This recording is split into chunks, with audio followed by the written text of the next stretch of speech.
Long ago, long before the silly bacon in everything fad got started, people actually made bacon at home. It's not that hard to do, and it can produce some superior quality bacon. Making bacon at home isn't going to save you a lot of money, and it's probably not going to make anything any more healthy than what you get in a store, but it will be delicious. This video is going to show you how to cure a pork belly and then how to smoke it so that you have slab bacon. You're not going to learn how to use a smoker, and I'm not going to show how to make uncured or naturally cured bacon. There are two special ingredients that you'll need. The first is pork belly. I'm using a 3-pound slab that still has the skin attached. If you have trouble finding this, try asking a butcher, maybe a pork producer at a farmer's market, or go to an Asian grocery store that has a good meat department. As with anything, the better the quality, the better your bacon will be. The second special ingredient is curing salt, which is often referred to as pink salt. It's sold under a few different names. I was able to find pouches of it at the Bass Pro Shop, but it can be ordered online. Check the links in the notes. No matter which brand you have, it's going to be the same makeup. 93.75% salt and 6.25% sodium nitrite. I could make an entire video discussing the pros and cons of sodium nitrite, but the reason why it's put in this is because it kills the bacteria that can cause botulism, and then it also preserves that nice pink color, and it gives it a flavor and texture that you just can't get without using some sort of curing agent. Although the amount that actually goes into this recipe isn't much to be concerned about, there are some things you should know about the ingredient. First of all, that sodium nitrite part is toxic, and too much at once can be fatal. It's a powerful antioxidant. Frequent consumption of cured meats can lead to long-term health problems, and it should be stored out of reach of children. I know this sounds like something you probably don't want to eat or even have in the house, but if we think about the facts that I gave about this product, they are eerily similar to another product that you might be familiar with. Beer!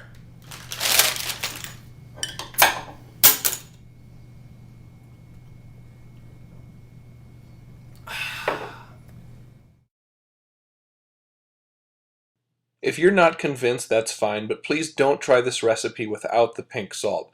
You'd have to cold smoke it, and I have no advice on how to do that. Stick to something you could get in a store. This uncured bacon from Trader Joe's is excellent.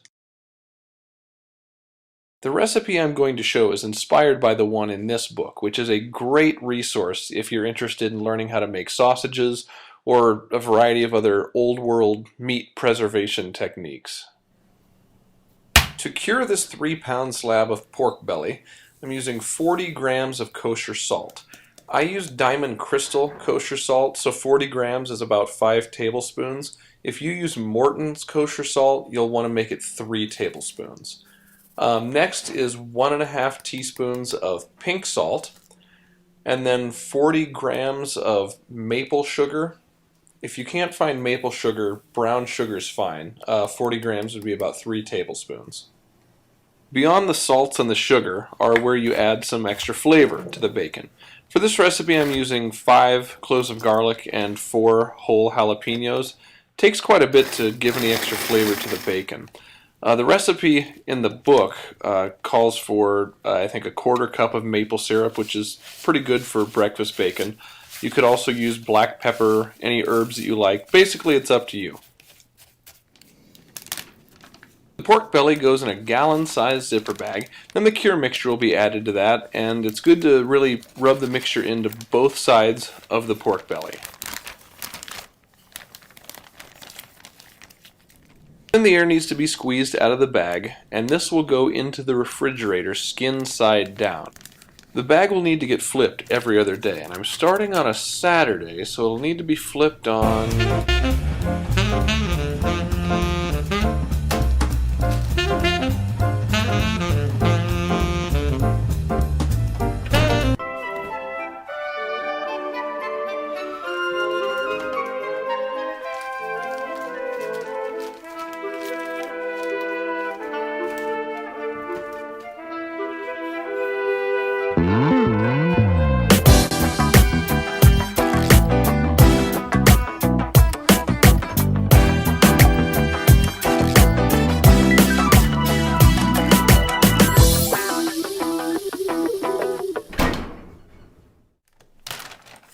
After 7 days, the belly should have firmed up quite a bit and it's ready to come out of the cure. The seasoning should be rinsed off the surface, and this also takes care of a lot of the saltiness. It needs to be patted dry and then put on a rack above a pan. That's going to go into the refrigerator for 12 to 24 hours. This gives the meat enough time to develop a pellicle, which is when the surface gets a little dried out and kind of tacky. That helps the smoke flavor to stick to the meat. And when it comes to smoke, you'll want to go for something relatively mild. Fruit woods are best. Things like hickory are way too strong for bacon. The reason why you see so many Applewood-Smoked Bacons is because Applewood is perfect for smoking bacon. I like to use the chips. Like I said before, I'm not going to teach you how to use a smoker, but it needs to be at 200 degrees Fahrenheit. The pork belly will go in there, skin side down, until it reaches an internal temperature of 150 degrees. Should take about 2.5 hours. This is my homemade smoker. It's a little goofy, but it gets the job done. If you don't have a smoker, but you do have a grill, I'd encourage you to look up ways to use it as a smoker. At the very least, you could put the pork belly in there and hit it with a lot of smoke for like 30 minutes or so at a low temperature.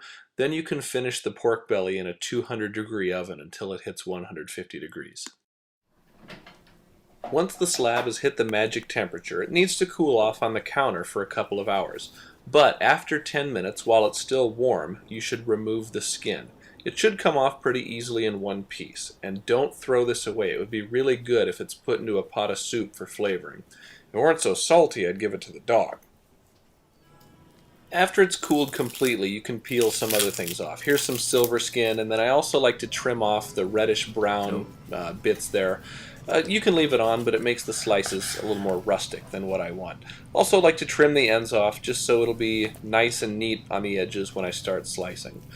Before it gets sliced, it should be thoroughly refrigerated or maybe even put into the freezer for a little while to really firm it up.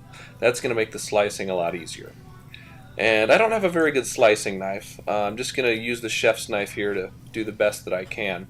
If you own a meat slicer, this is the perfect time to bust it out.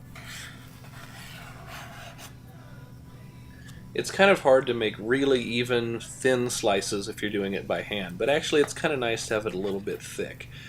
And since this is slab bacon, there's some things you can do with this that you can't do with grocery store bacon. If you cut a nice thick piece like this, about 1/4 of an inch thick, then you can cut it into what's called lardons, which are perfect to use on salad.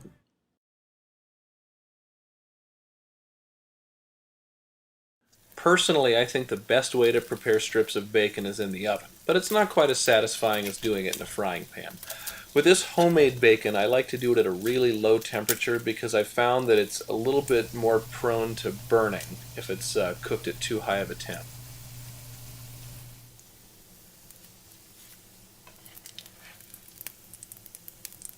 So yeah, there's some bacon.